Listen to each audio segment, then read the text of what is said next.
going on, ladies and gentlemen? Welcome back to another episode of the Chair Guys podcast. I'm here with my co-host, R.S. Vaughn. And ladies and gentlemen, we have another special guest, another TikTok guest. Technically, last interview was ShittyBoyz. So, but yeah, we're starting to branch off into TikTok a little bit more, bring some more guests on, and so we have none other than Chris. What's going on, Chris? What up? I'm Chris. What's your for those who may not know, what's your @ on TikTok? Oh, it's RIPSQUADDFANATIC. Shout out RIPSQUADDFANATIC. Yeah, shout out. That's fire. Fanatic, Tell me a little bit about what you do on there, for those who may not know. For those of you that don't know, I kind of just make music reviews, about albums, artists, etc. Some satire, but mostly serious stuff, just for fun. Yeah, I think actually the first time I found you was about this video that people absolutely did not get.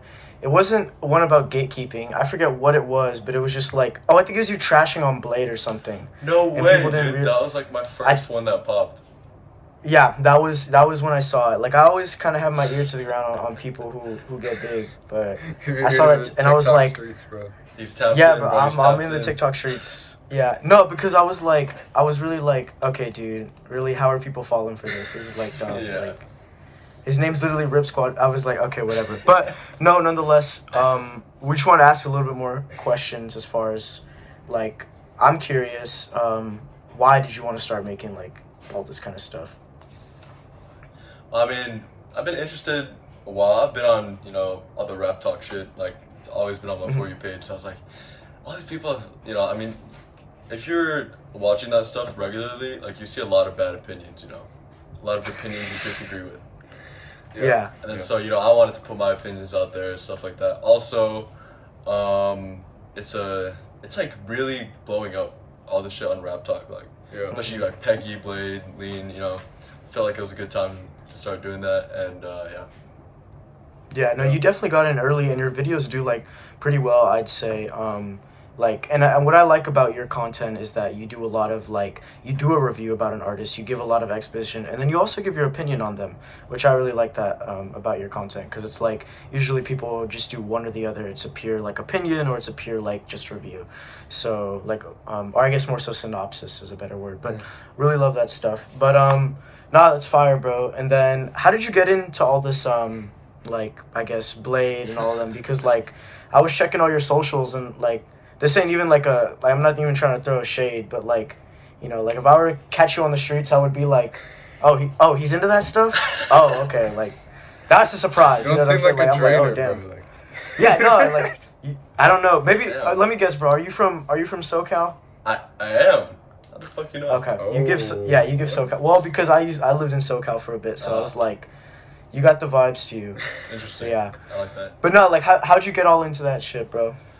Everything. That's I started out 7th grade. My brother showed me. It's funny, actually. The first rap album I ever listened to was "For Your Eyes Only" by J. Cole.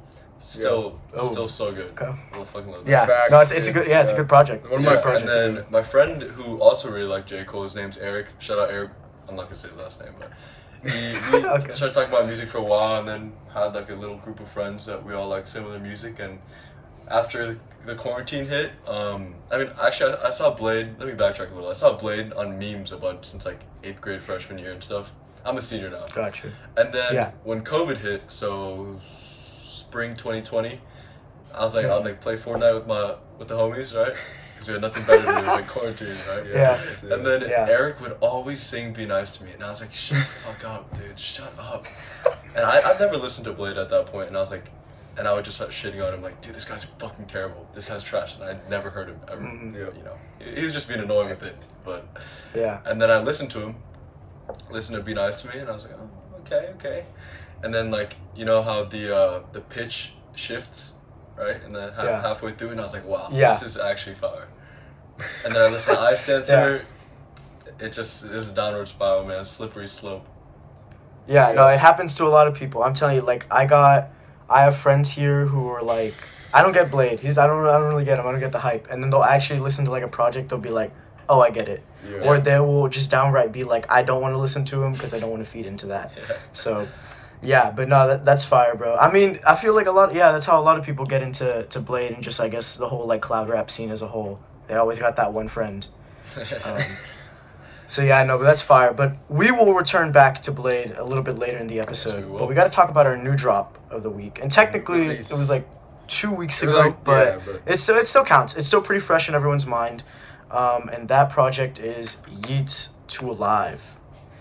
And big anticipation, you know. But I'm gonna let Vaughn take the stage to talk about "To Alive." So I wanted to just preface this by saying, Yeat has definitely grown on me. At first, we a few months ago we talked about "Up to Me," and I did not like that album, bro. Like, I did not get it, and now it's like one of my favorite albums of last year. So going into this album, I was very excited, and I was definitely very excited for like. I wanted to see some like crazy features or something. I was definitely glad to see Young Thug and Gunna on here. Going into this like first listen, I was honestly a little disappointed. I thought, you know, this is like at first I was really into it, and then it kind of went on for like too long. I thought like the second half I was kind of losing interest. But the more I listen to this album, I think it's really, really great. I think it's still not as good as "Up to Me," but it's still like fucking like there's no skips or anything. Like, it's still a fire album. Like, the more I listen, like, I think "Up to Me," this may be like a cringy comparison. I think Fantana was getting heat for comparing him to Cardi, but "Up to Me" always reminded me a lot of Whole Lotta Red, and this album kind of reminds me of Die Lit a little bit, because it's almost like more hypnotic, more like slow, and like kind of like spacey and vibey, and it just kind of took me a couple listens to get into it, but I really love the atmosphere that he sets on this album, and there's still a lot of bangers too, so don't get me wrong, but like it's I think it's a great album. Yeah. No, I feel you on that.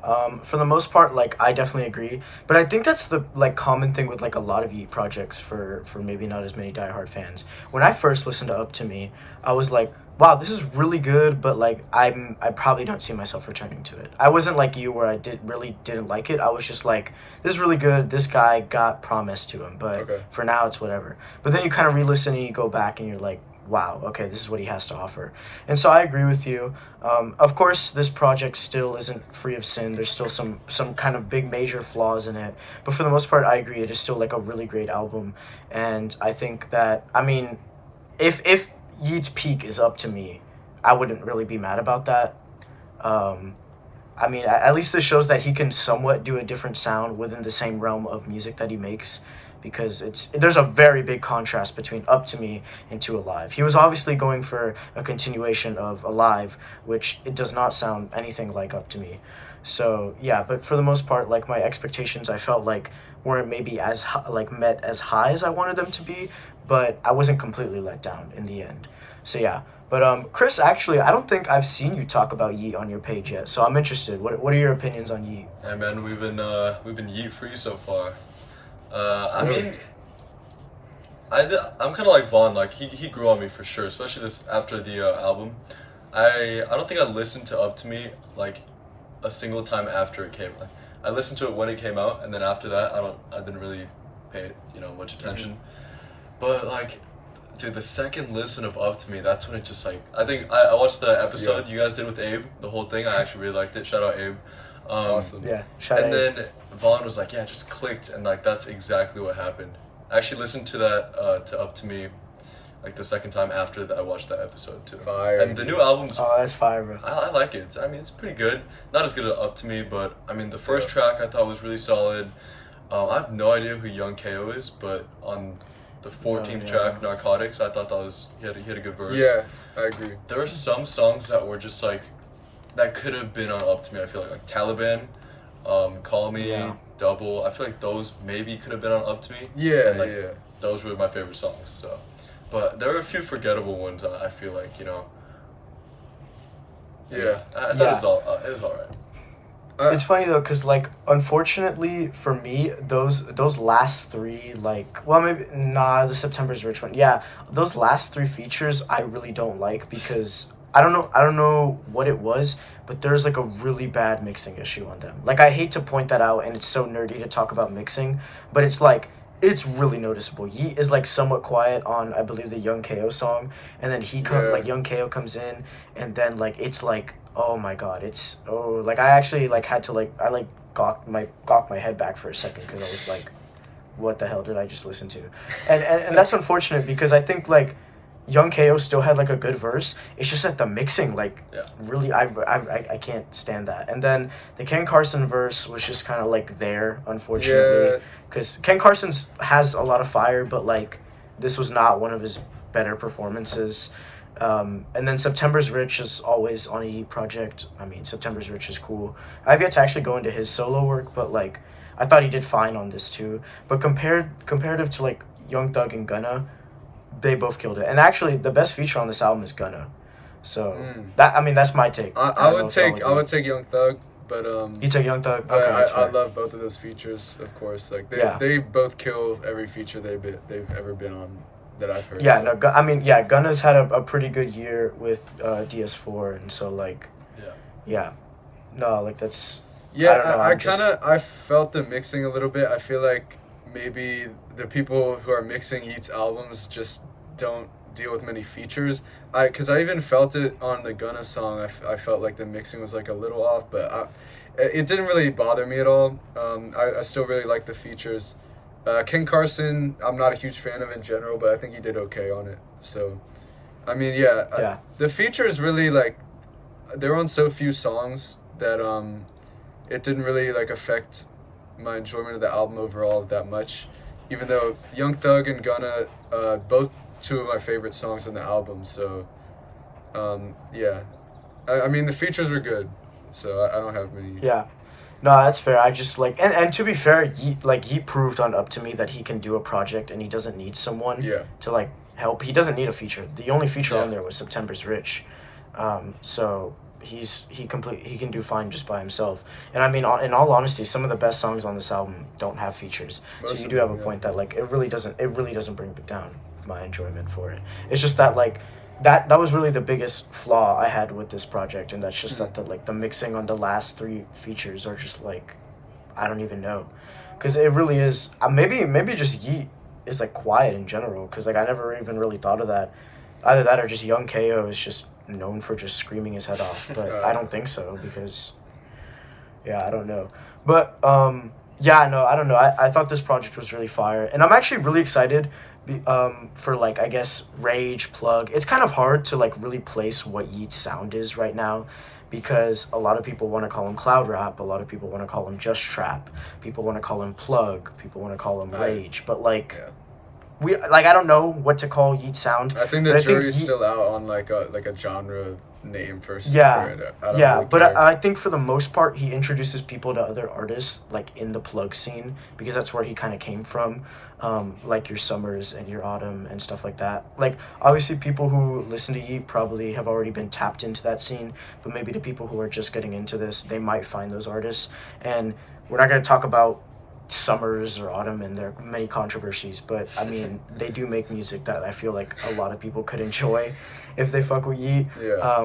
And I think like Yeat's just awesome because it opens he can open the door to a lot of like really cool shit, just like a certain other artist on this episode can for other artists. In fact, the other two we're going to talk about pretty much.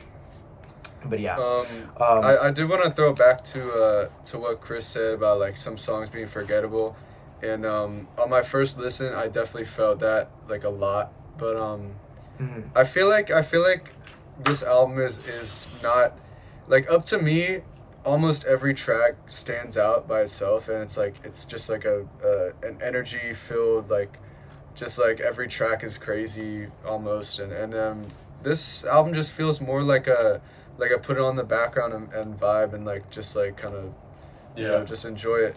And so as far as like some forgettable tracks, there are definitely some tracks that I wouldn't return to like outside of the album, but I still really enjoyed every song on here, especially listening for like the second and third time. Like I just gained more appreciation for like some of the slower or like more forgettable tracks. So Not because, like, I actually agree because with me on Up to Me, bro, I never listened to that album, like, in order. In fact, actually, that's the one thing I think Yeat has a little bit of trouble with. And, I mean, it's kind of a dumb criticism because, I mean, this is Yeat. He's not trying to make a magnum opus of anything. He's just trying to make some fire-ass music. Yeah. For me, like, listening to his projects, like, from track 1 to 20 in order, it doesn't really do me anything. I actually love just shuffling his albums, and like honestly, I feel like that's how he makes his albums. It's just for shuffle, because there's just some fire transitions in his albums that I don't even think he realizes. So yeah, I really don't like listening to his albums in order. For this though, obviously on a first listen, I'm gonna listen to it in order, but I literally listen to Up to Me just on shuffle. I don't think there's like play. I think a lot of artists, I can't think of a single artist that I listen to that's like not on shuffle for their album. I mean, you have your Kendrick Lamars, you know, Kanye West, Lost and Malone types, you know, but like I don't know, especially cloud rap, especially kind of that more simple shit. Like I just always shuffle because usually that's fair. Yeah. Unless like, I mean, it's like very rare that you're gonna have an album from one of those artists that's like they really pay attention, like this is meant to be you know what I mean? You have your exceptions like Delete, Intro, Blade, Glue, Rip Squad. I feel like people focus on like intro and outro tracks maybe, but like other than that you don't have to. Yeah, it's all like, other than that it's arbitrary.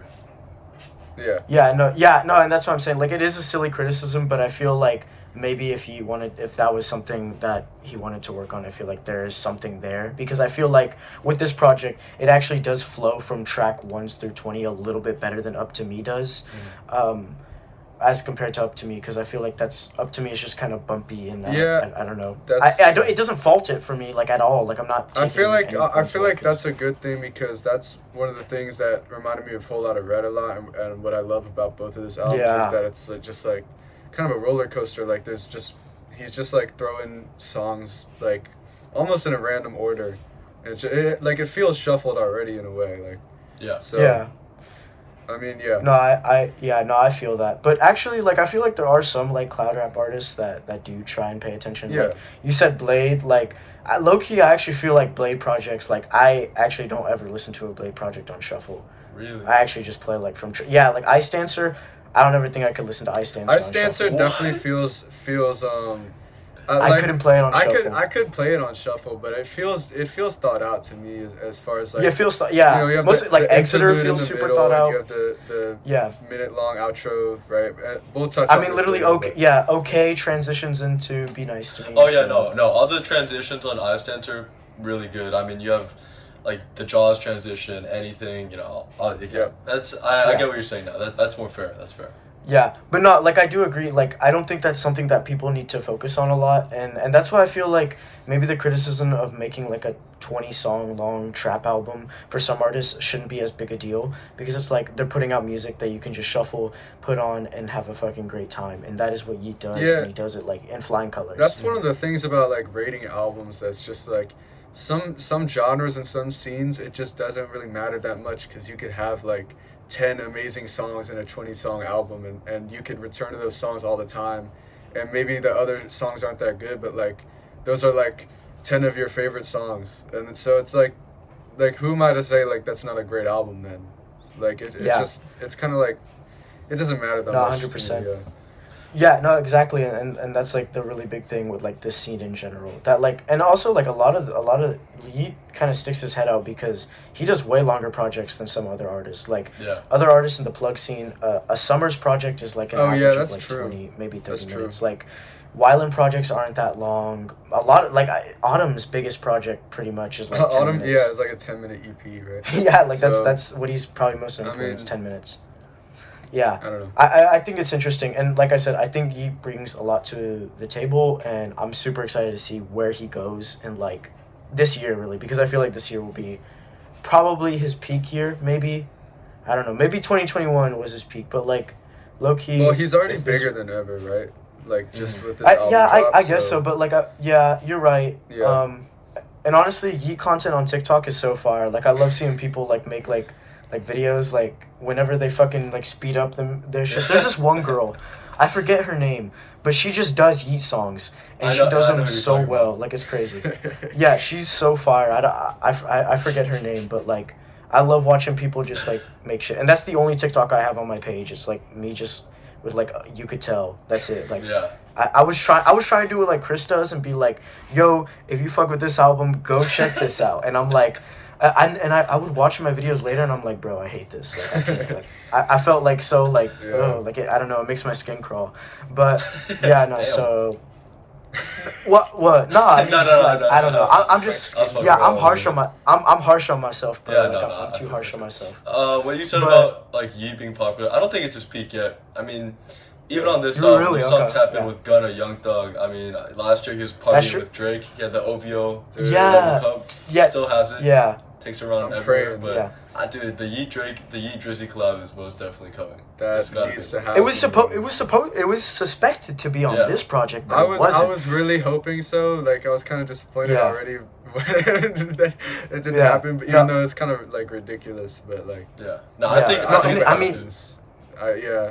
he still maybe I misspoke. Maybe I misspoke a bit saying that like this was his peak, or maybe last year was his peak, because he's bigger than ever. And we don't know, bro. Like, because Young Lean is like showing like a surge of popularity like a decade later. So dude, I mean, he always, it's weird though. Yeah, that's always Young Lean though. He always has like these random spurts of like him getting really big for a second, and he just dies back down. It's really weird. I needed to die back down. Well, but he got on Donda too because of this shit, bro. So I mean, he's not on Donda too, bro. He's not on Donda, bro. Bro, don't even play about that. Because that bet, if Lean gets on Donda too, I cannot have that. Anthony bet that if Lean was on Donda 2, that he would show feet pics, bro. Like, yeah, bro. That's just disgusting. No, like that's just your fault, bro. Like. Okay, it was a dumb bet, bro. It was like 2 in the morning. I wasn't thinking about it, but I'm a man of my word. Okay. Wait, did Abe James? Okay, I'm sorry, Chris. This is gonna make you feel very weird, but like, so Donda 2 technically came out on February 22nd, right? No. Would you say he dropped on the stem player 2 days after, 2 days late? So Abe James okay. So Abe James. Okay, so Abe James. Yeah, because I was it just popped in my head when you said Donda about like it dropping. Because Abe James had that bet. Yeah, about him having to twerk. So unfortunate. Come on, dude. But nah. Either way, Yeat, like, bro, like I'm super excited. Honestly, for these next two albums we're talking about, like each of these scenes are really big right now, and are honestly looking like the future of hip hop music as far as like what's mainstream, what people are talking about on the internet. So yeah, but I think album we're about to talk about. Exactly. So let's get into our favorite tracks. Oh yeah. So Vaughn, give me your top 3, bro. That's gonna be tough, but I'm gonna just say for now, Outside, The Geek, and The Geek. Probably Just Better. Okay, that's fire. Chris, give me your top 3, bro. Oh fuck, top 3. Shit, man. Well, okay, no specific order. Taliban, Call Me, and I'm gonna say The Geek. That shit bump. W. Yeah. That's fair. I'm taking probably Rax Got Me, I'm taking Taliban, and I'm taking either Still Countin' or Poppin'. They're kind of tied for me. Right. Like, actually, and that honestly just shows how big he is. He only had one single leading up to this project, and it was Still Countin', which was just absolutely crazy. And that song is really fire. I think it's actually a really great way to end the album. Yeah. But overall, Yeat is fucking fire. I'm excited to see what he does this year. I hope he puts out better merch, low-key, because the merch that he had on his website, I wasn't really a big fan of.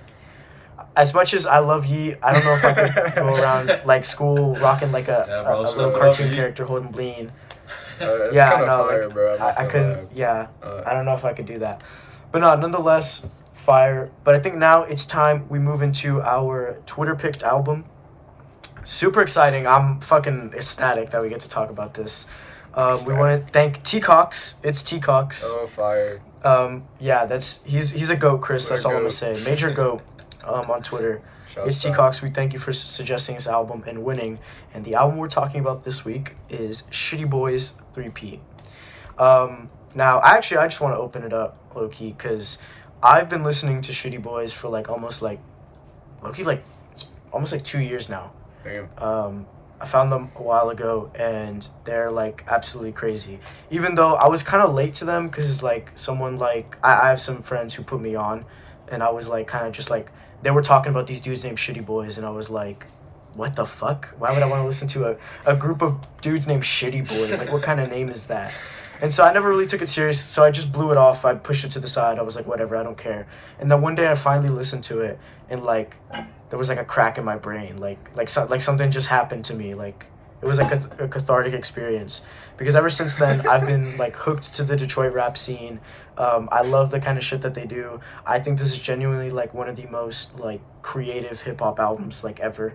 I think that it is fucking crazy. I'm serious. I think it is probably, it's honestly the album I turn on the most whenever I'm just trying to have fun. And it low-key kind of got me into basketball. Like, I was always like, I kind of needed to get into more sports, like kind of maybe just watch some sports, see how shit goes. And then I finally listened to this. I was like, okay, it's time to pick my teams. It's time to get ready for March Madness. Like, I gotta get fucking ready, bro. I gotta get my game up. Yeah, because this album is only 27 minutes, and it goes by like you were at a fucking basketball game, bro. I absolutely love this project. I can only ever say good things about this project. I think that Babytron has had an amazing year last year, and he's having an amazing year start now. He's been dropping like the most insane fucking songs ever. He had King of the Galaxy, 19 beats, 4 minutes of just some of the biggest beats, and then he had Prince of the Mitten was like another like 19 beats and 4 minutes of just Detroit rap. So really dope. I think Stan Will is, I think honestly the other two are like really underrated, simply because they don't put out nearly as much as Babytron does, because Babytron's work ethic is like a fucking beast. But nonetheless, I think they're all on the same level as the three of them go. I agree. And I think that this is their best project, like Babytron, Stan Wills, and TRD's. If we were to combine their entire work together, that this would be their best project still, simply because of how airtight it is, how cohesive it is, and just how goofy it is. Like, literally, one of my favorite bars of all time comes from Babytron, and it's got a Drake on my side like a Raptors game. Yeah, I'm sorry. That bar, I had to like get up from my chair for a moment, and I just had to like walk around my room and like really just let that sink in. Like, that is what I love about Detroit rap. Those bars make you sit there and think. And that's what Babytron does. He's rapping his fucking ass off. And then you just gotta, like, he'll say something like, Japanese steak, been a minute since I had Arby's. And I'll be like, what the fuck? Like, what?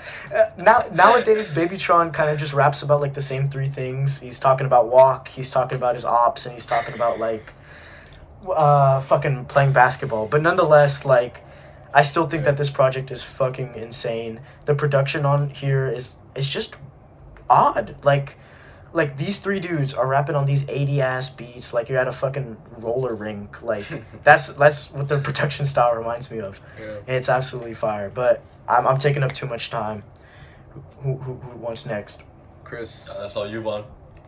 Okay. I mean, Vaughn. Come on, Vaughn. Vaughn. You know, I'm not like getting my mind blown. I'm not like getting out of my chair, walking around. Yeah, I'm a shitty boy soldier, bro. Yeah, I definitely. This is a really fun album for sure. I really like Babytron. I really like ShittyBoyz. Like, I need to tap into more of their solo music. I'm not sure what Stan Will and TRD have put out, but I really love all three of them as rappers. Just like, their distinctive like voices and just their whole style, Detroit rap style is like. I mean, I don't really have much to say. It's just a really fun album. Like, it's really good production, really good fucking bars. It's just a good fucking album. I do say that I do like Babytron's solo stuff a little more from what I've heard, just because he'll have like the goofy ass samples like rap over Star Wars. Like the Star Wars song is like so fucking good. Sith Lord is insane. Yeah, because he raps over the bridge and everything. As more of like a starting point for them, because I think this came before a lot of that stuff. It did. I mean, I definitely see the hype, and I have a lot of fun listening to it. So Yeah, I mean, it's a great album. Yeah. Not much to say. No, I feel you. And I definitely do think there's a case to be made that, like, people will enjoy Babytron more. I mean, it's apparent he has a lot more listeners. But I think it's purely just because of how much shit he puts out. True, but I think if you were to put all three of them together, like... This is definitely a more concise project than, like, yeah, Ben Reaper 2. Most definitely. But, like, yeah. So Ben Reaper 2 is fucking hilarious. Yeah. And actually, next week... Vaughn, we might have to talk about the new Babytron album because it's dropping. He's dropping another album. Okay. No way. He's dropping. It's called Megatron. All right. And so, and low key, he already dropped a song where he raps on like a GTA. I think it's like a GTA type beat. So, he's already going again. Yeah. Like if you look at the lineup. Yeah, 6-star wanted level. Exactly. Yeah. I don't know if it's GTA, but like it kind of sounds like it is. But like I said, nonetheless, like. Babytron is fucking fun, and I think what Detroit rap has to offer is really fun. But Chris, bro, another artist you haven't talked about, I don't think. Nope, not yet. I mean, I'm not tapped into Babytron like that. Like, that's fair. I'm not gonna lie, dude. I thought everyone listened to him as a joke. And then I mean, I've heard a couple of his songs. Like, it's just like funny shit, you know. Yeah. I think after you told me that, Three-Peat was the Twitter picked album. That's when I listened to it for the first time.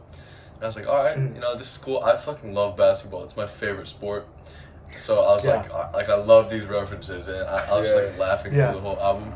And then today, you know, I mean, that was like 2 or 3 weeks ago. So today, during work, I just played it. I think like 7 times, like the whole album, like just my whole shift. I was just listening to it. God damn. And then I was like, damn, this is fire. Especially there's one line. I had to search it up. Call the bitch LeBron because she choked me for a ring. I was listening to that at work, and I was like, holy fuck. Like, this is fucking bars, bro. I'm a LeBron hater, so I was like, fuck yeah. I mean, bro, how bro, come on. Come on, bro. Hey, MJ, how you gonna hate on LeBron? Hey, can't lose in these shoes, man. MJ forever. Shout out Skip Bayless. Lord, bro. I fucking hate LeBron, bro. Bro, come on, bro. He's repping Lakers right now. Exactly. Now. Even worse. That's fair. That's fair. Bandwagon team. No, I get you. No, that's good because I don't bandwagon teams. Like, I live in Georgia. I don't fucking root for the Hawks. Yeah. I root for just the teams with the cool ass logos that I like because I'm not that big into basketball. Yeah. But like I recently like sat there and I watched the All-Star game and I was like in Utah and I was outside the Utah Stadium when they were playing the Mavericks. So I mean I love me some Luka Doncic and Babytron fucks with Luka Doncic because he has that project. And that's so fire. But yeah, no, like I said, the basketball bars, these motherfuckers will school you on basketball. And actually, me and Vaughn have a friend that his cousin played with Babytron one time. Like he played ball with him one time. No way. And supposedly Babytron is cold as fuck at basketball. I mean, he better be like after all this. Oh yeah, no, yeah. With all these, bro, like, and you look at his build, bro, like that dude looks like he puts in hoops for a reason. Like, bro, I would not want to play a game of pickup with Babytron. Why? Is he like jacked or something? Bro, like he just looks like he's got that Mamba energy. You know what I'm saying? Like he makes me feel like he's like a snake. You know what I'm saying? Because he's really tall, he's really skinny, fucking lanky. Anytime he's got that Squid Game tracksuit going on, I'm like that's so crazy. But yeah, no, that's what fire. A weird coincidence. That's actually like dope story, man. Yeah, no, but like nonetheless, like. Babytron is super fire, and I'm super hyped for him to get big. Oh no, he's definitely gonna blow up. Especially, I mean, he's been doing pretty well on TikTok. I feel like, but no, he has a good amount of like Spotify monthly listeners. Oh yeah. But like the ShittyBoyz 3-Peat, besides the the funny stuff, honestly, I thought it was really well made. The production was like the production was great. I mean, Detroit style. I always fuck with that. The bar, like the rapping was just like crisp. The mixing was really good. I mean, the voices, they all just complimented each other really well. I mean, I think, from the first track, I was just, like, hooked. Like, this, I don't know why. There's just something about it. He just has this charisma, and he pretty much raps about the same shit in every song. But it's just so good. I honestly can't explain why. But other than that, and actually, it's just made really well. Yeah, no, and actually though, the one thing about ShittyBoyz is that they've shifted from like scam rap, because this used to be like they used to do a lot of scam rap. Like literally they're in a TJX6 music video. And they're just sitting there acting like some like students, and yeah, and I mean they have the bar on this album that it's over for your granny if we get that SSA. Yeah. That's such a fire, like, bro, and that's the thing that I love about them. Their flow and their cadence is honestly unmatched. Like, that's what I absolutely love. Like, it really just does sound like they're just rapping as fast as they can, and they're just like words are falling out of their mouth, and they're just like their brain is just fucking cracking open, and just bars are flying out. Like, it is so fun. Yeah, they're crazy, and that's the thing. That's the difference between like your Eminem rapping fast and your Detroit rap regular just rapping fast. Eminem, it feels forced, and it doesn't feel like... I mean, Eminem is like... There's more like technical skill, I guess, because he's like, you gotta like practice and like do it all at once. But I mean, this is just like a different energy, and it's more fun. Because I mean, obviously they're like... Obviously they're overlapping takes and stuff. They're not doing every verse in one take, but like it's just so much more fun and like... and just energetic and like crazy, you know. Yeah, no, and I mean, another thing is that like they don't take themselves seriously. I mean, they literally call themselves ShittyBoyz. So like I felt like if they did rap this fast and they took themselves seriously, it would feel a little bit more forced. Yeah. But even then, there are artists in the Detroit rap scene that do take themselves seriously, and they're really fire. Like they collab with Rio the Young OG a lot. Technically, Since '99 also is Detroit rap, and he's interesting. Since '99 is really fucking funny. Since '99 is awesome. Yeah, there's just a lot of artists that they work with, and that's what I love. They also they really do show love to Detroit as a whole and the scene. Babytron's always repping them, always trying to do as much as he can to rep the scene. And another thing about Babytron that's just inspirational is that like he just shows you that like weed gets you like mad creative, like because during here on ShittyBoyz on 3P, he didn't really smoke weed a lot, and he wasn't really that big, you know, like. It was whatever, and then he said he started smoking weed, and then he put out Ben Reaper 2, and then he blew up. So like, if that's a testament to weed making you a better artist, like that's all power to you, because bro like pumps out like 100 tracks often. It's actually and insane. He just I watch interviews, and he's always there just saying like, oh yeah, I'm just here, you know, I'll just be in the studio and I'll make like 4 or 5 songs within like 2 hours or something like that. I'm like, bro, what the fuck? It takes me and Vaughn sometimes like a week to make a song. You guys make songs, like make music? We make music, yeah. I mean, music. I don't know, but like... Oh yeah, on it, we're a little bit off right now. It's like, but... I mean, we're like trying to make music, trying to write bars for me especially, I've rapped on and off for a few years, like I've tried, but it's just like so fucking hard sometimes. Like, what fact rap are we talking? Oh, I mean, cloud. We do like cloud pretty much. Okay. I'd say it's cloud rap. Come on. I dip my toes in a lot of stuff, bro. Like, come on. Yeah, that's true. Like, come on, bro. I get a lot of inspiration from like Viper and like SGP. Okay. So I was actually gonna mention this at the end, but the reason that I first made the TikTok was do some guerrilla marketing for when me and the boys dropped an album. That's fire. Yeah, bro. You know, that is myself, what we. Yeah, bro. That is what we did. That's what we did for a project. Wait. Are we thinking of the same one, Vaughn? I mean, I'm thinking of Guap Tape. I was gonna mention Guap Tape. Hold up. Yeah, we dropped a project. It's on streaming now for its 1 anniversary. First of all, preface. It's a joke project. It was we got like a bunch of people on Twitter. Yeah. Is it Guap Chat? Yeah. It's literally Guap Chat. I mean, we dropped it like January 7th, so it'd be like the top mixtape on radio music for the year for like a week. And it was. That was like Guap Dad 4000 shouted it out. He posted it on his Twitter. Don't forget about that. Yeah, and it has like a lot of listens, and I dropped like a music video that was so shit posty, but it's like music that's not meant to be taken seriously, because we got people who are like from New Zealand just trying to rap on it and have like no idea how to rap. But like going back to like our actual music that we make, it's with a group called Illegal iPhone, which it's like semi joke kind of, like it's still serious, but like we don't take ourselves too seriously. But I think that's my biggest thing when it comes to bars, and I'll relate it back to here. It's that, like, I just write myself into a corner where it's, like, the only thing I can write about is, like, really just being, like, violent and being stupid. And just writing about dumbass bars. Because, like, I don't have the experience of, like, anything that some of these rappers yeah, talk that's about. The hard thing. Yeah, so I don't move like that. I'm just like a film student, so I just make music about like silly shit. That's really all I try and do. So when Babytron's talking about him doing walk and all this shit, it's like, if I were to try and do that, it would sound goofy as fuck. In fact, we made fun of like our friend because he dropped like a bar like, I'm off this antidote, and we were like bro, like, come bro, on, you are not off anything, bro. No, that's dude, like, you were a Boy Scout. You are not off any Xannies. Like, come on. Hey, fake it till you make it. Yeah. That's the thing that makes me appreciate this music even more. Exactly. Babytron drops like so much fucking music, and I can't. It takes me like hours to even write like a half decent verse. Like, and he does like fucking.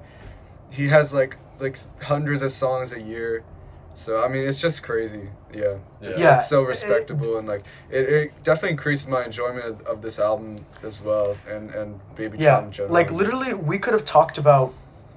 Like literally, Yeat and ShittyBoyz dropped an album on the same day. They dropped Trifecta. I haven't checked that out yet, but...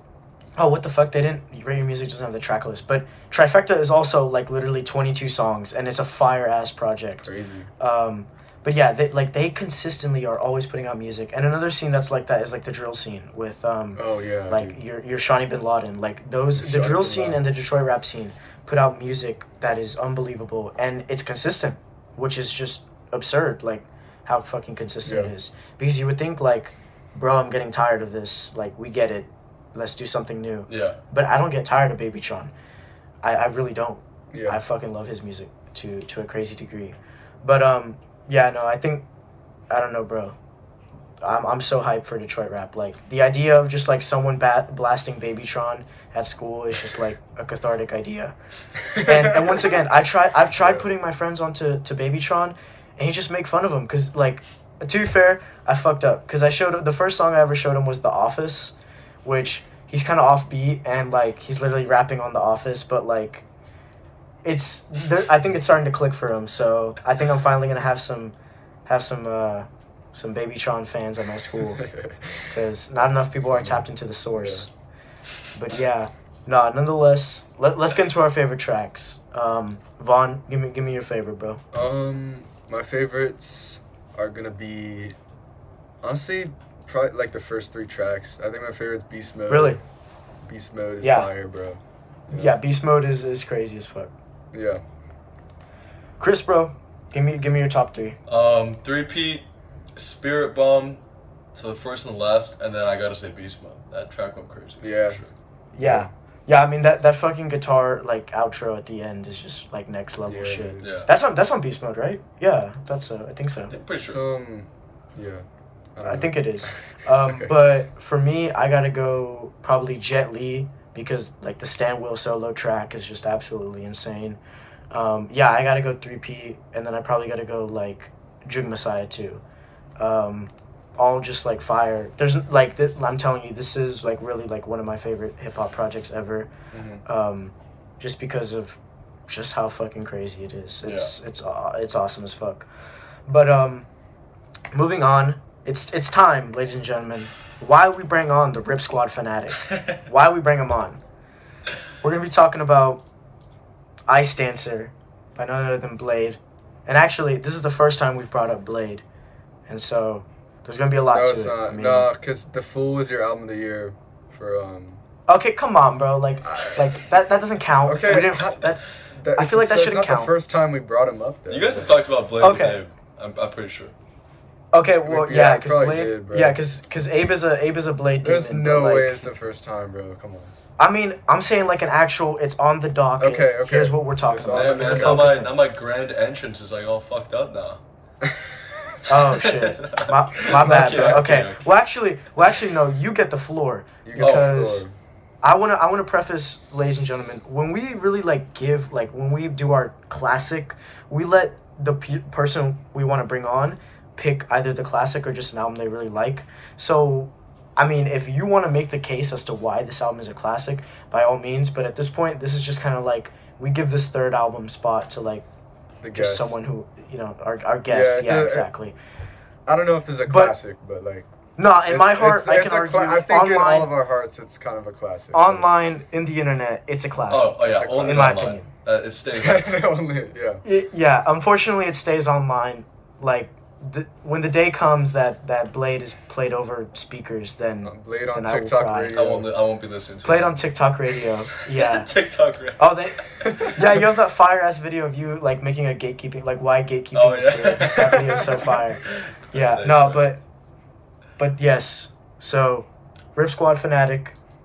It's time for you to take the floor. All right, man. That's actually perfect because I did write a lot about it. Well, I was gonna start with the first thing before you listen to an album, you look at its cover art, right? I mean, if you just look at it, it's some crazy shit, and it's so Bladee. You know what I mean? Like it's just so Bladee. It kind of reminds me of the opposite of the Working on Dying cover art.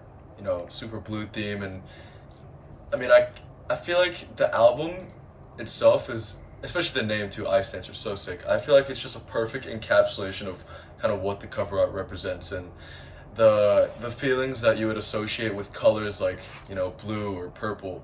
I feel like are just completely, or not completely, are just represented so well. Especially there's a huge theme of like self-deprecation that kind of borders on self-hate throughout the whole album. And what I noticed, actually, I've listened to the album so many times that it's just like, it's like hard to find new stuff, but I listened today right before we started recording, and like every line that he has about like talking about pushing other people away in isolation and stuff like that, it's almost always followed by a line about flexing and stuff like that, and I feel like that's it's a pretty cool juxtaposition, I guess, of being depressed and like trying to like retail therapy, trying to make yourself happy by flaunting all these things and stuff like that.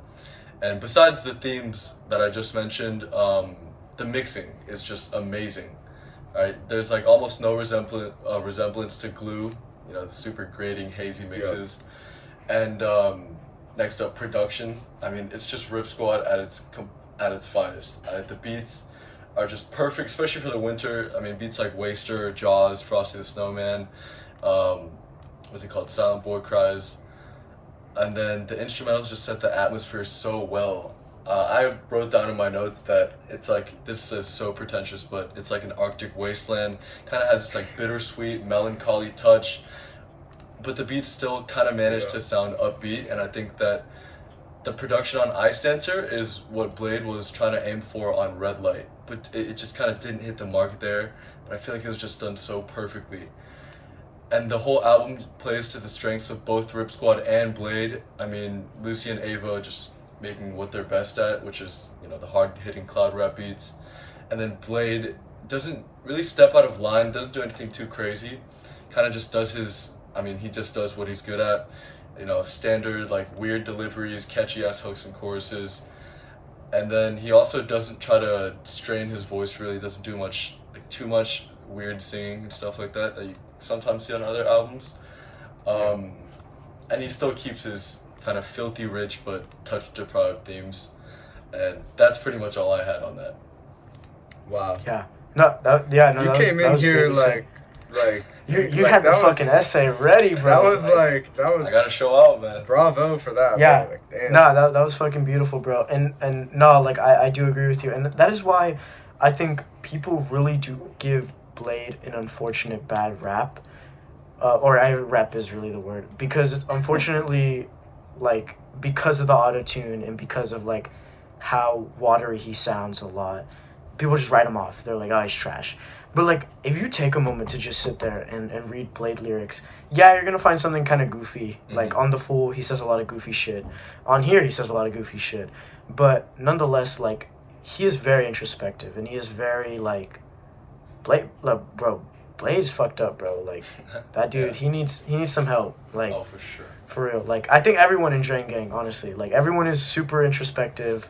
Other than Ty Boy, he just loves his wife. But like, Ty Boy, he just loves his wife. Like, actually, I'm glad to see him back in Sweden, bro. Like, that's dude, fire. That's sick. But but going back to it, like, no, like, honestly, I was re-listening to it the other day because when I first listened to Ice Dancer, I was just like, I fucking love this.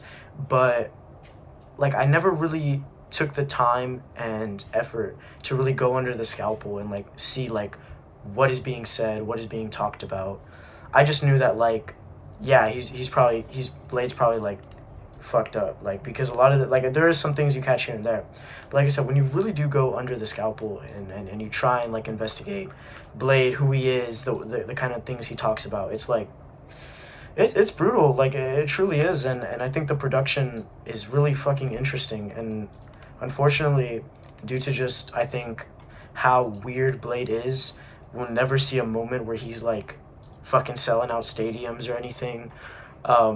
To be fair, knowing the fan base, they probably wouldn't want that because they're fucking terrifying.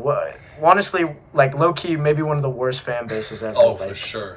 I'm not really a big fan of Blade fans. They're kind of fucking like okay, I hate to get off topic, but like there's this girl I met on Omegle, because me and Vaughn and a group of friends, we go on Omegle, I go on Omegle, and you know I do silly shit, you know, and they tell me to do silly shit. One time we met this girl who was like a big drainer, right? And she was attracted to minions. But you see, that's regular for like drainer people, right? Like they're like drainers are weird. Like we're all weird people. Dude, what again? But what was worse is like we found her Tumblr, and she was also into like 40-year-old men as well, and she was like 15. Dude, so it's like, what? Dude, that's okay, not, hold on. that's like, okay. That's not normal, bro. That's not normal, and that's unfortunately not an uncommon occurrence when you're digging with it like Blade fans. Like a lot of the drainers I've met are like fucking like, bro, like there's a crack there. Yo, where there's you a crack from, there bro? in the brain.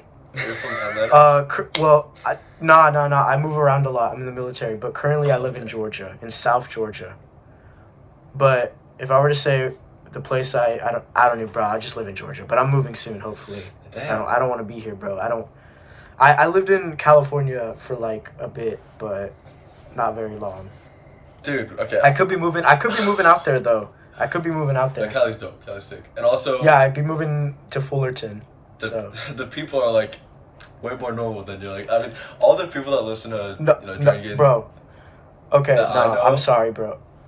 Yeah, are like, bro, you probably have a lucky experience because I'm telling you, bro. Like, I'll be on TikTok and I'll see like some girl or some guy doing some vile ass shit over a Blade I think audio, it's I don't think it's all drainers. I think it's just people that make it like part of their personality and part of their identity. Oh yeah. Like, yeah, the ones I'm saying, like the ones who speak the loudest are unfortunately the one who represent who drainers are. Vocal minority. And I'm really just talking about the ones who speak the loudest in this case. Yeah. Because it's like it's y'all gotta chill the fuck out. There's some weirdos out there. I can't associate with that shit.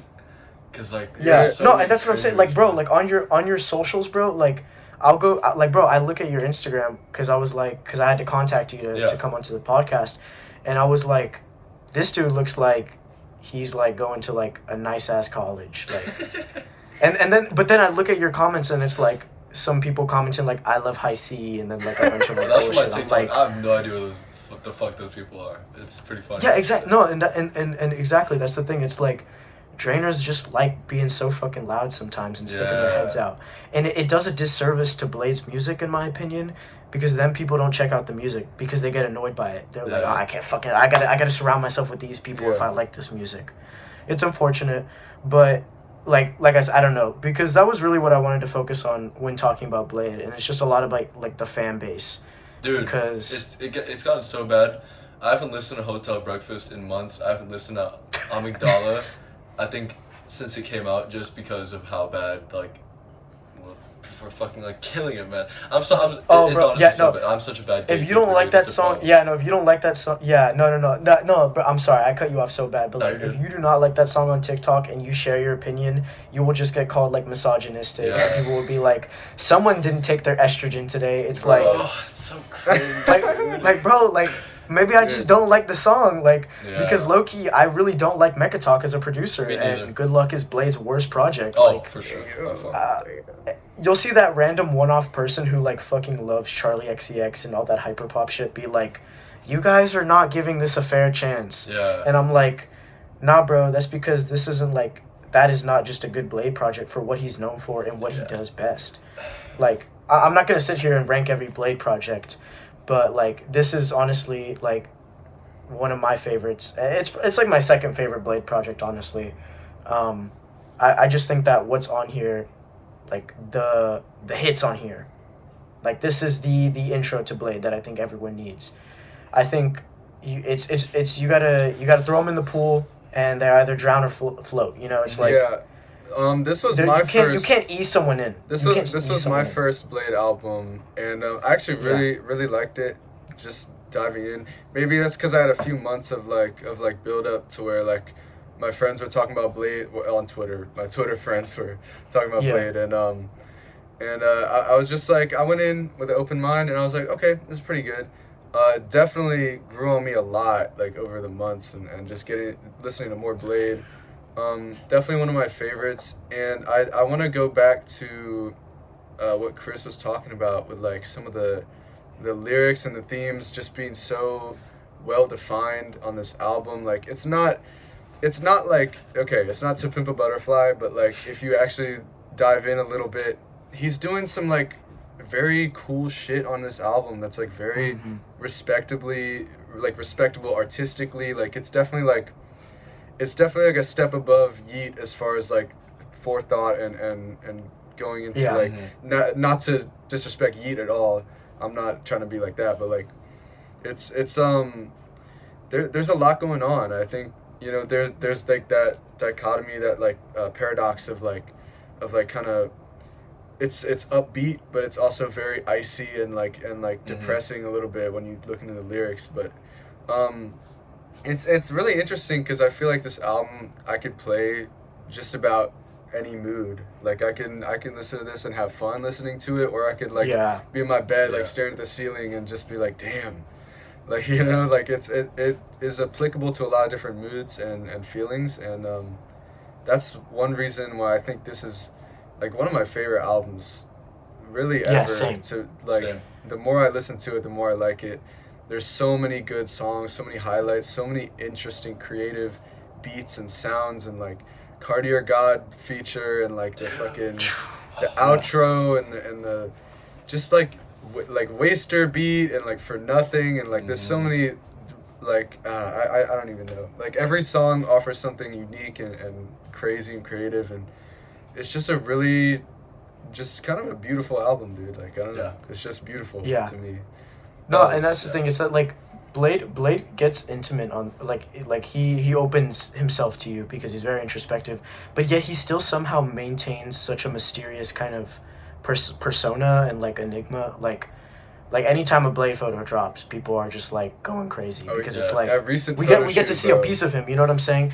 Yeah, and I mean, to be honest, he's like one of the best dressed rappers ever. Like his drip is like next level, low key. But like. In all honesty, like, I feel you. Like, I can listen to this project in any mood, and I think honestly, it really is just applicable to like most Bladee albums. I mean, I'm not gonna return to the Bladee projects I don't like, but for like as far as like my top three, you know, it's like The Fool, Ice Dancer, and Exeter. I can listen to those projects in any mood. What's up, Chris? Wow. I see you going wow. We're gonna do this. We're gonna do this, man. I think we have to do this. Sorry, man. What's wrong, Chris? I like the What's Ice wrong? Dancer ranking.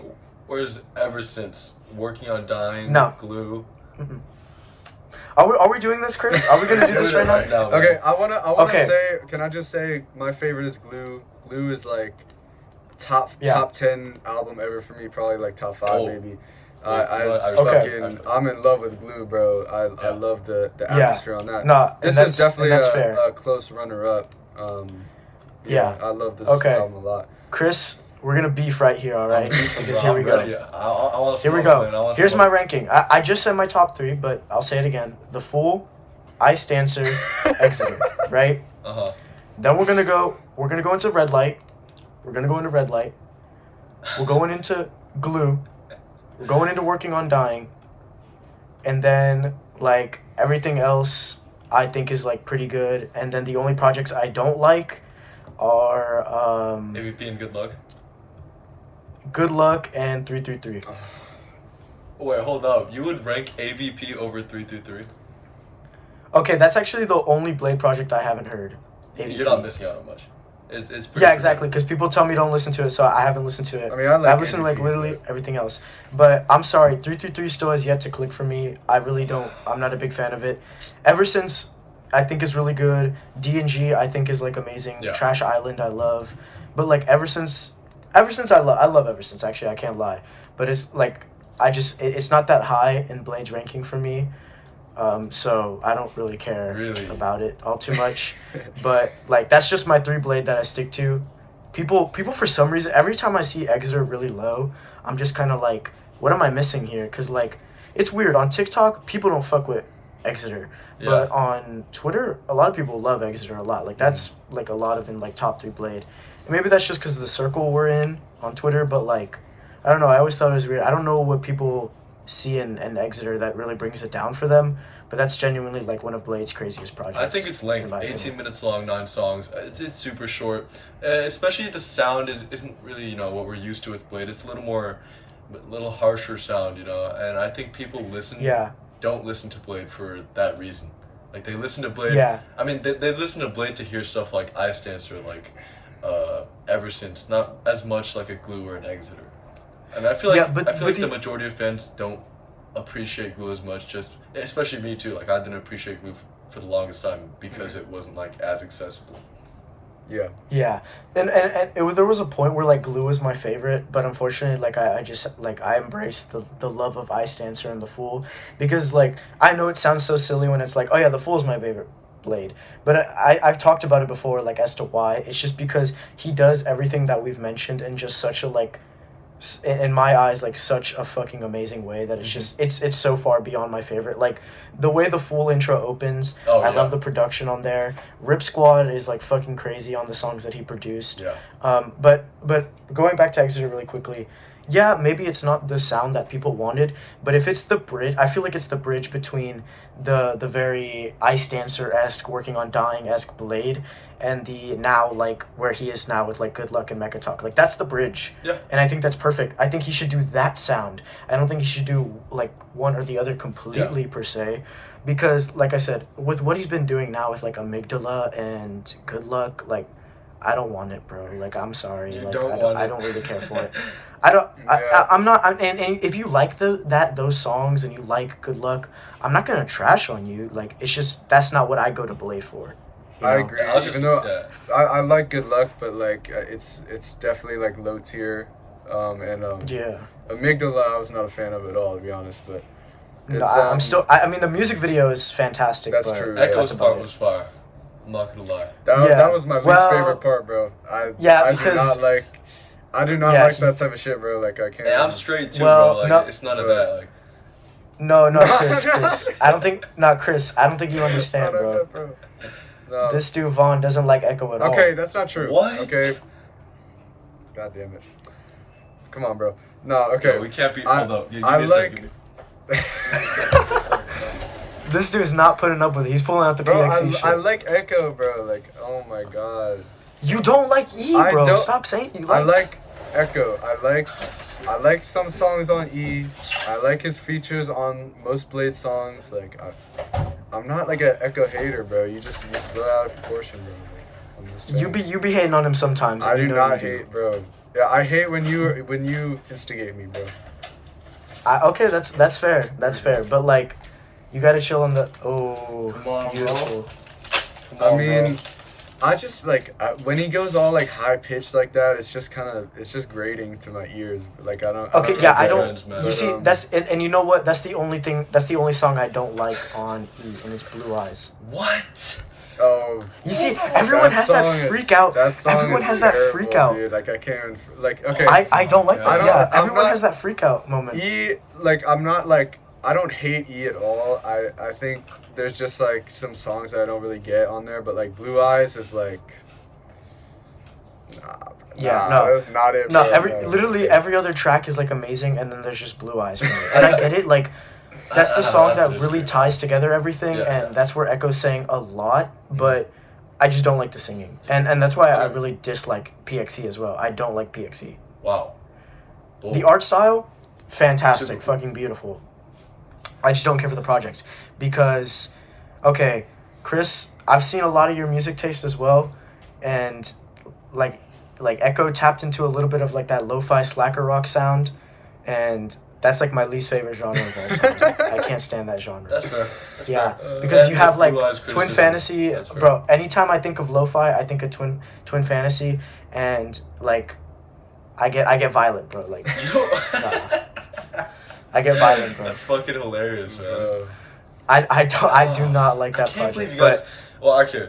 At least you understand where Blue Eyes fits thematically in the album. Yeah, like we don't. I'm not gonna trash the song because it's just so like I don't know. There's just something so like raw about it, you know, unfiltered. No, and that's especially with Echo, it was so like clean, smooth, just crisp, you know. Mm-hmm. And real quick, dude, where's Working on Dying in all this in this discussion, man? I fucking love that album. And funny thing, I ranked Working on Dying. Oh, you did? No, I love Working on Dying is amazing. That's like probably like top 5 Blade. Okay, top 5, top 6. Just making sure. I think at a baseline level, I pretty much enjoy like every Blade project, but Working on Dying, I've never really like gotten like that. It's just kind of like that's unfortunate because I definitely enjoy it, but it's not it doesn't like definitely not one of my favorites at least. Yeah, I don't know. Backstreet Boys is one of my favorite Blade songs. Like every time Black Cray comes in on Backstreet Boys, I just kind of like lose my mind. Dude, that's like my least favorite track on there. Really? Dude, D95, Gatekeeper, Best Buy, Knightsbridge. That's fair. Oh, Knightsbridge, man. Knightsbridge is fucking fire. Are you gonna pick up Working on Dying when it comes out on vinyl? That's a tough one, cause they sell out really fucking fast. I'm just gonna secure my eye sensor. Go for an eye sensor's not coming out. Oh, it's not? So the ones that are confirmed, me and Vaughn I've really just been talking about it. So on one drop date, Ever Since is dropping, Red Light is dropping, and then Glue, and then on the other date, it's Working on Dying and Exeter. Oh fuck! I'm getting Ever Since, Working on Dying, and maybe Glue. Low key, I've been saving money, and I'm getting literally every single one except like probably Ever Since. Wait, what's the date? Did I need to get my bread up? It's on the 4th of March. It's not confirmed, bro. It's not confirmed. Actually, it's not confirmed. It's just that like, do you know Rough Trade? Like the Rough Trade vinyl store? Okay, well it's just like a big record company, and they accidentally put it up for like literally I think it was only like 10 minutes, and it showed the release date, and it said like March 4th for the first drop and March 11th for the second. Dude, that's so unfortunate. That's what we're working. That's what Blade fans are working with right now. Yeah. We don't know if it's true, if it's going to happen, but like, in all honesty, we may also never even see an Ice Dancer release because that wasn't released under year 0001. Yeah, it was just a mixtape. That makes sense. Yeah, but nonetheless, like I'm gonna try and get every single one because like Red Light supposedly comes with like 3 inserts, so. I need me some shit to hang on my wall. Yeah. So that's fair. Real quick before, if you guys don't forget, 3 favorite tracks on yes. Oh yeah. 3 favorite tracks. Honestly, that's like the hardest thing in my life. But you know what, Vaughn? I'll let you go first. All right, I'm gonna go with shit. That is really hard, but I think Cartier God Intermission probably my favorite. OKK. Yeah. Underrated AF, and For Nothing is underrated. I love every song, but those 3 I probably return to the most. Yeah. No, every song is amazing, but if I had to choose, I'm probably gonna have to go like Side by Side maybe. I'm gonna have to go like I don't want to say The Silent Boy Cries. I don't feel like that counts low key. Because like there's no rapping, but that's honestly one of my favorites. Marvel Freestyle. Honestly, bro, just give me all of them. Like I can't pick. It's so hard. Like just give me all of them. Yeah. Because like I would say, bro. Like the first 3 tracks are like Blade peak right there. Honestly, like he's fucking insane. Like once again, like the one thing I do love about this album and that the fans always talk about is that like the boing. You gotta always rap the boing sound effect. Yeah. You gotta say boing, like that's so fucking good. Yeah. Like honestly, if that song, if the boing wasn't there in that song, I probably wouldn't like it like nearly half as much. Yeah, because it's like monumental. That's another thing where it's like he's not afraid to throw like a goofy thing in there. Like, it's very he serious subject matter, but like he still has like a boing in the fucking song. Yeah. Yeah, no, he can be goofy. Yeah, no, and I absolutely love that about him. But yeah, Bladee is one of my favorite rappers. But I'm not gonna sit here and be like, Bladee better rapper than Kendrick Lamar, better than Kanye. Like I'm not gonna sit like, bro, like that's lame, cringe, that's bro. corny. That's yeah, corny like don't say that, bro. Like just cause you can compare Kendrick's "You" to Ice Dancer doesn't mean like you're like some fucking like groundbreaking reviewer. Or Dude, no, like it's that. so like people don't understand that they can have an artist as their favorite and not think it's like the best artist of all time. And real quick, before I forget too, I agree. Top 3: Waster, Jaws, and Side by Side. I think Side by Side, extended edition, top 50 song of all time, and so is Waster. The Jaws OG version too is really fucking good, but it's those are my top 3. Special consideration. Waster you have was a top. Close. So you know like your top 50 songs ever. I made a few lists. It's okay. What's your number one? I don't know if I ever saw that video. Oh no, I didn't make a video. It's just like a playlist that I made. What do you feel is your number one right now? Oh fuck! Right now, shit, that's hard. But I can give you my number one of, roughly around this time a year ago. It was Waster, and I think Earth Mover was up there. I think Self Control, Frank Ocean. Yes. Fuck. Let me just. Waster was first. Waiting for You by. Do you guys listen to Alex G? No, I've not. No, I don't like Alex G because that's lo-fi slacker rap. Like I've listened to Trick. I've listened to Trick. Tapped in, but.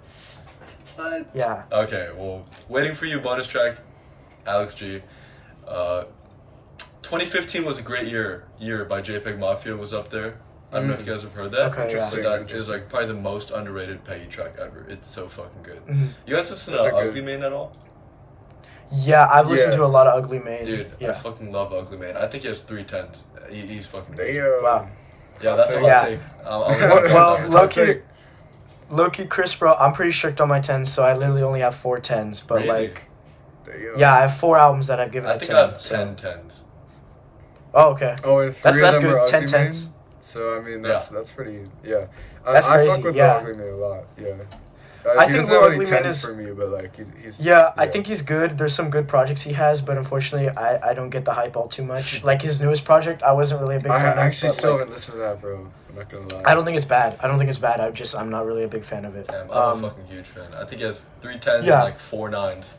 That's just No, that's good, because, like, your taste definitely is touching all realms. Unfortunately, recently I've been like stuck in like just listening to like the same 2 genres, and I've been doing nothing about it. But I used to listen to like so much shit.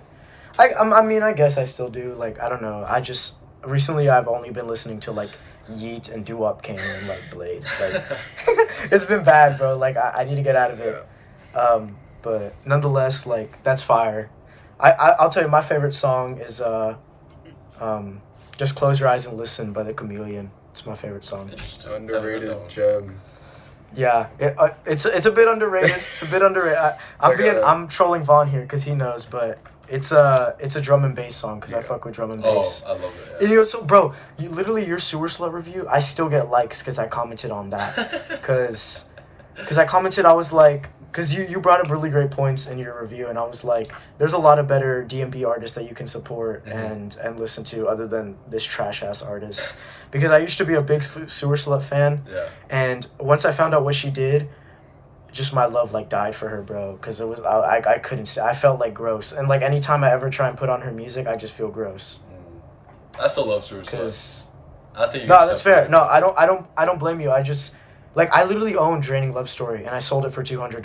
What? I sold the record for $200. Damn. And I bought it. I bought it the day. Yeah, no, I bought it the day it came out, and I was like, well, I guess I'm a profit off of a controversial artist. So, yeah, and I mean, I'm still buying CDs from controversial artists. Like literally, a Viper CD just dropped like 2 days ago, and I bought it. So, but nah, like. I don't know, bro. There's something about Sewer Slut that just, unfortunately, like, she used to make really cool music, but I can't ever stand to listen to another project of hers. And it's funny because I've heard she's only gotten better. Like, I've really only heard she's only gotten better. Well, that's probably because, like, people listening to her now are, like, really the hardcore fans. Like, that's fair too. Yeah, probably so, yeah. Or people who just, like, don't care that, like, she's a terrible person. Yeah, I mean, I don't really care. I wasn't like a huge fan to begin with, but I mean, I think Draining Love Story is a pretty cool album. Yeah, and unfortunately, like, I will still say I think it's pretty cool, but I just have yet to ever return to it because it doesn't, I feel like gross, you know what I'm saying? Yeah, I feel that. Like, everything about her is just garbage, like, as far as, like, who she is as a person, unfortunately. Mm-hmm. And I hate to sound so judgmental, but it's like, everything about her as an artist when she was releasing Draining Love Story is just, like, bad, bro. Like, the CP cover, like, all that kind of shit, bro. It's just, oh my goodness. There's only, and I guess another point is that, like, I get mad at it because it's like, drum and bass, unfortunately, is kind of like it's kind of died down a lot from what it used to be. And so if this is what the face of drum and bass is, it sets a really bad precedent. Right now, I guess the face of, like, drum and bass is, like, Pink Panthers, even though, like, low-key, it's, like, she's doing a lot more breakcore rather than, like, drum and bass, I can't even lie, like, I don't know, there's a whole argument well, people don't even, I think people just view her as, like, pop at this point, like, it's exactly, not they really, don't even, like, they're not, no one's calling her drum and bass artist Pink Panthers, they're, like, pop artist Pink Panthers, you know, like, so, whatever. This is a big, we got, like, way off track. Bro, it's good. Like, I like how we've been doing this a little bit more. I like it, but I think we gotta wrap up a little bit. Yeah, we gotta dial it back in. This is a long ass episode. I think this is like the longest we've. That's good. No, bro, I'm glad, bro. Chris, it's been a joy to be talking with you. Yeah, definitely. Yeah. Hey, but Chris, though, follow back on TikTok, bro. You're not Kanye. Oh fuck. What's the user, follow bro? back on TikTok. I literally like replied to your TikTok, like, because I was scrolling and then you uploaded a video, like, immediately. I was like, and I replied, I was like, fire video, bro. And you were like, thank you so much. And I was like, oh yeah. And then I checked, I was like, oh, he's not following me. I was like, fuck, my fault, bro. I actually forgot to ask you for TikTok, as I didn't know, bro. This kid. It's fair, bro. I've been watching Abe for, like, I've seen him on my For You page for, like, a year. And every time, like, you know, when I was, like, coming up, right, getting more popular and shit, I was like, I would see he, like, liked my video. I'm like, oh my god. Abe James like count. That's 1. That's 2. Right? And I checked, like, I think a month or 2 ago, I checked on his profile and it said follow back on there. I was like, I fucking made it, man. I don't even need to upload this anymore. Like, bro, I'm telling you, bro. And honestly, bro, Abe James is he's a great guy. He's such a nice guy.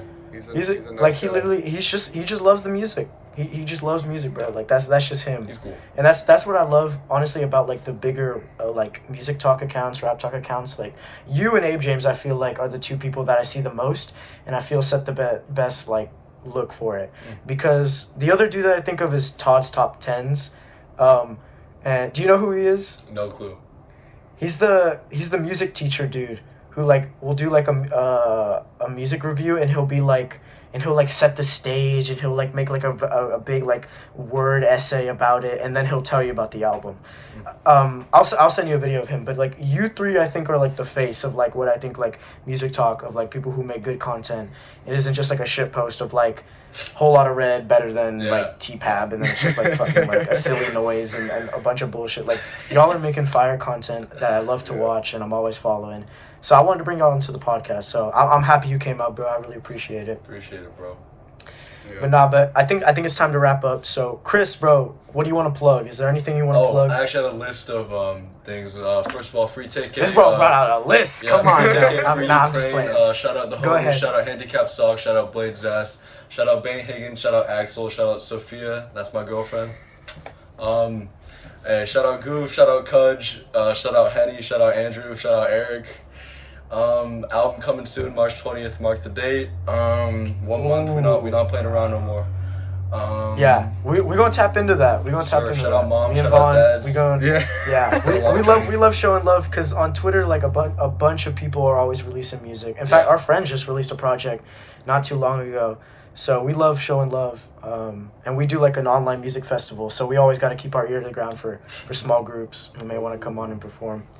But that's fire, bro. Big shout outs to those people. We'll link Rip Squad Fanatic. Do you want us to link your TikTok or your IG? Both. Okay, both. So Gotcha. well, no, because the way you see how we do our layout. Like, we do, like, one main. Oh, do you want to just do your TikTok? Yeah, just TikTok. Yeah. Okay, we'll do your TikTok under it. Yeah. Yeah. That's no big deal. But I think that's gonna be it for this episode, ladies and gentlemen. We want to give a big shout out to Todd Edwards, as we always do. Our bro Todd Edwards. We love you so much, bro. You are our inspiration, our guiding light, as me and Vaughn would say. Guiding light. Why are you always trying to speak for me, bro? Like, come on, because, bro, like, if you're not going to do it, I'm going to do it for you. Okay. But anyways, we want to give a big shout out to Chris for coming out once again. One more time, just big round of applause for you, bro. Like, you're fucking awesome, bro. Like, much love to you, bro, for real. I love you guys. But, like I said, I've been Anthony, and I've been here with my co-host. RS Vaughn, bro. And we'll see y'all next time. Peace out. Peace out.